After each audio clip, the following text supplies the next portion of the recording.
Well, I think you see the gaming industry going in multiple directions right now. There's entirely new categories of gaming marketplace being formed right now. If you look at social gaming, where the game exists within Facebook, it's highly social, highly connected.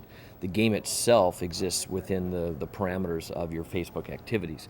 There's other large franchises being built right now where you go to a website or a destination and you download or play online games, and that's a separate category. I'm from Seattle. We have some very big players up there that have built tremendous online game franchises already. Those are violently different than the console industry, the dedicated device industry, where we have immersive online and multiplayer games, things that are famous like Halo and things that have created huge franchises where we have people that have been playing 10, 15 years.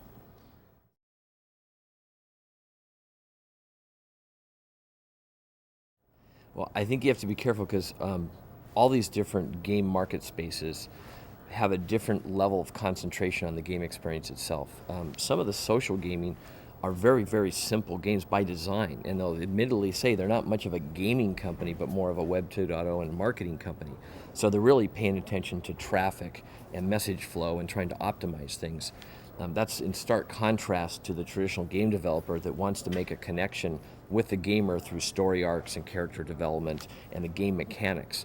So there's an art and science to game mechanics, and then there's an art and science to running a social gaming network on the web that are very different. And one's much more extreme towards game architecture, game mechanics, story arcs, characters, and creating settings that people connect with, and something that really just taps into the normal message flow within a social network.